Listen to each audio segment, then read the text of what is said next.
Whenever I'm ready. Yeah. Okay. I don't even know where to start with this thing.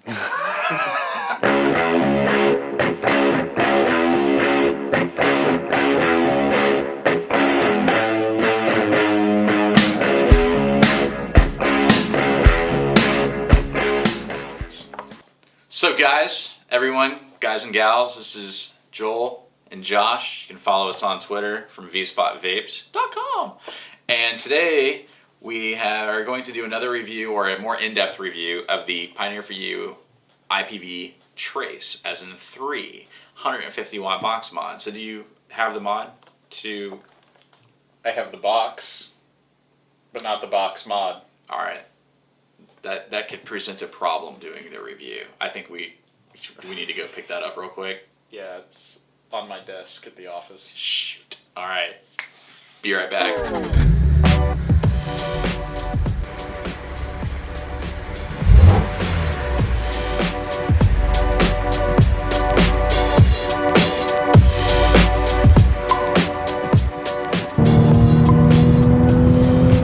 Going to get the IPV3 that who forgot? Gene forgot it. I forgot it. I don't think Gene forgot it. When it down, play it.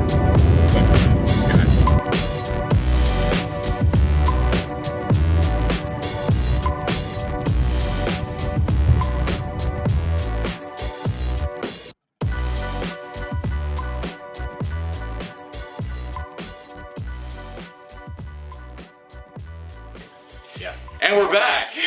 All right. So that was a fun little ride. Sorry about that. It's okay. If you're going to do a review for a product, I think the first thing to do is make sure you actually have the product with you. I agree.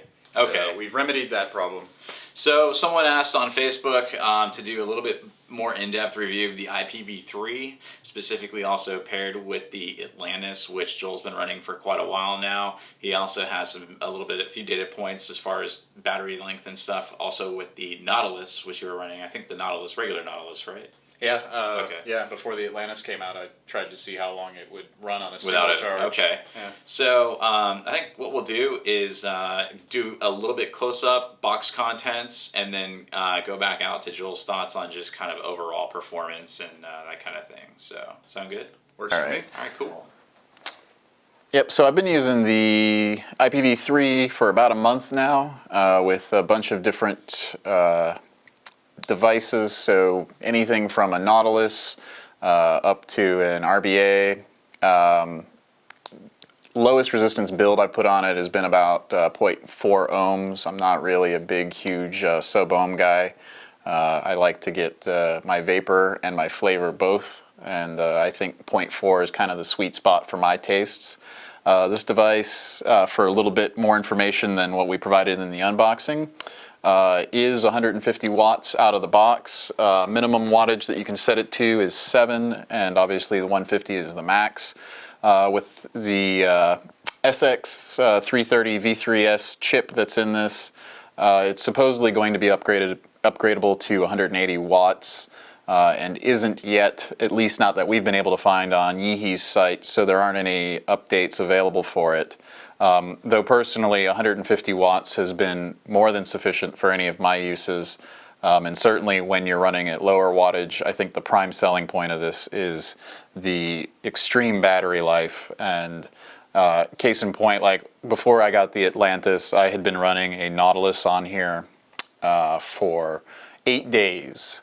And that was the only device and the only clearomizer that I'd been using, and the battery was still at a little under 50%. So I think theoretically you could probably go almost 2 weeks with this device using something as simple as a Nautilus.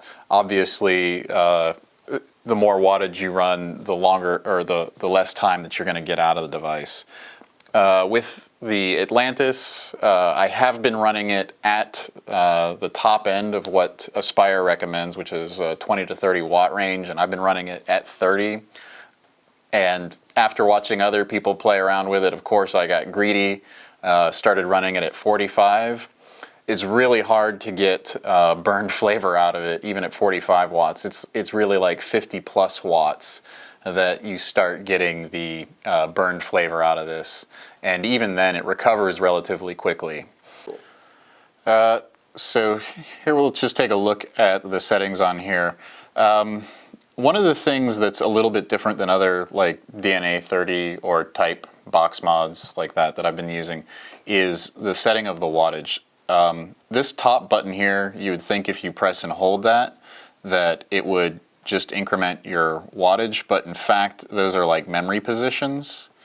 So if you press that button first, it's the biggest gripe because I'm always going to try to move the power up on my first one and I get stuck on this.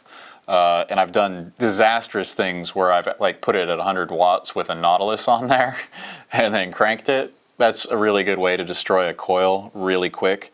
So if you actually want to adjust just the wattage, you have to hit the down button first and then press and hold to get it to tick fast, and then subsequent goes in 0.1 increments, and then the plus button does increment the wattage.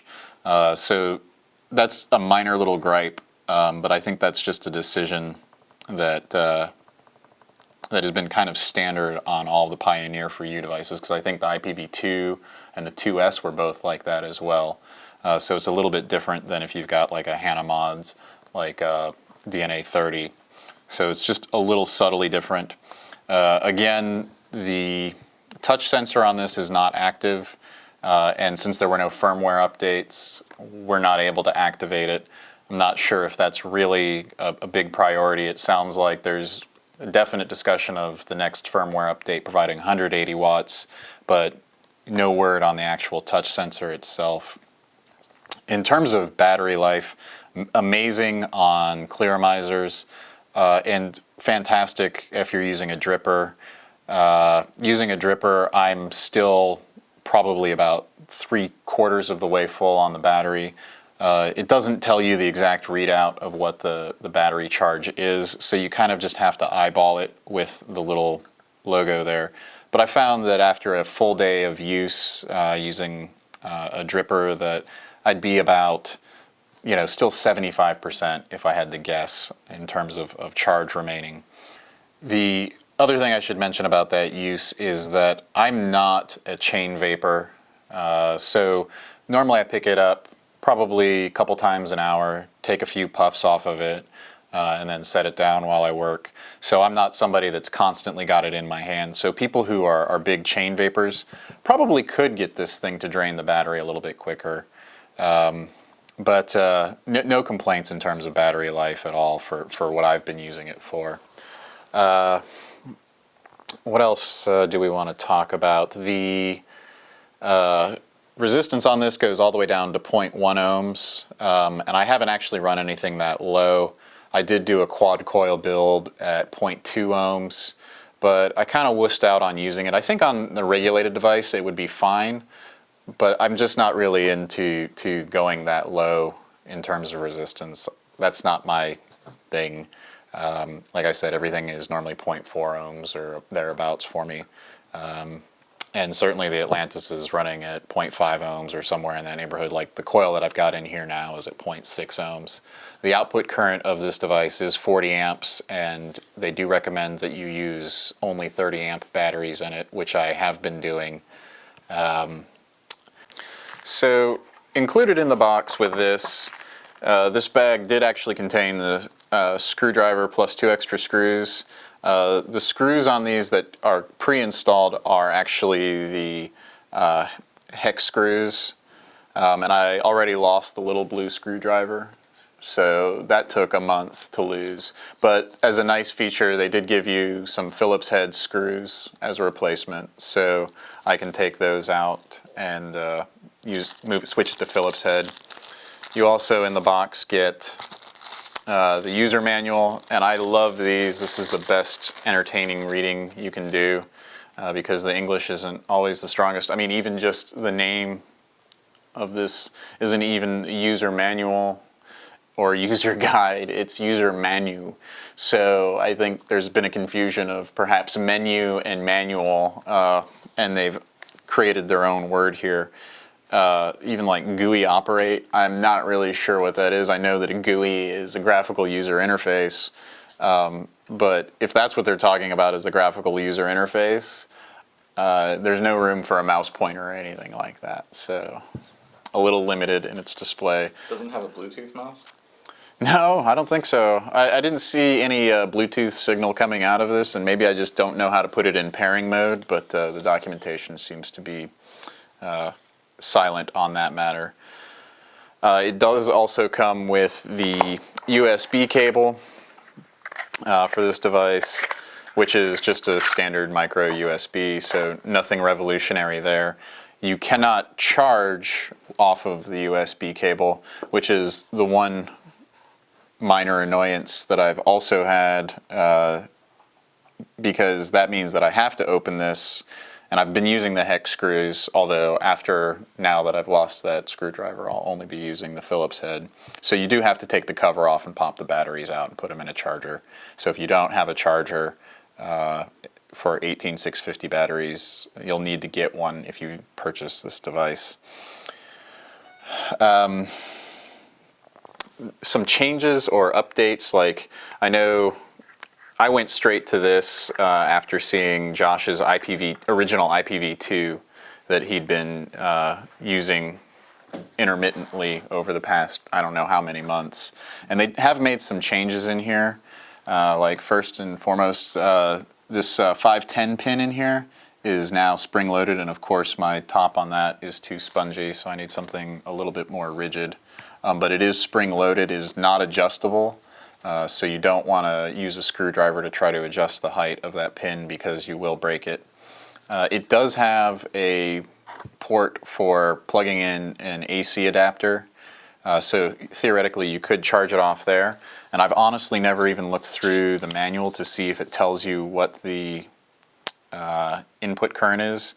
It just says input current 1.3 amps to 40 amps, and I'm pretty sure you can't get an AC to DC adapter to plug into the wall and charge it at 40 amps safely. So they're absolutely silent on what the input voltage, amperage, and wattage are supposed to be for that charger. So it might have been nice for them to tell you what it is, so that if you did want to go out and purchase just a DC connector for that you could do that and plug it in. And I suppose you could trial and error it if you've got an adapter kit, like I had one for laptops and stuff like that, but I just didn't dare because this is a pretty expensive device and I don't want to screw it up. Overall, hopefully this review that you gave addresses some of the questions that some people were asking.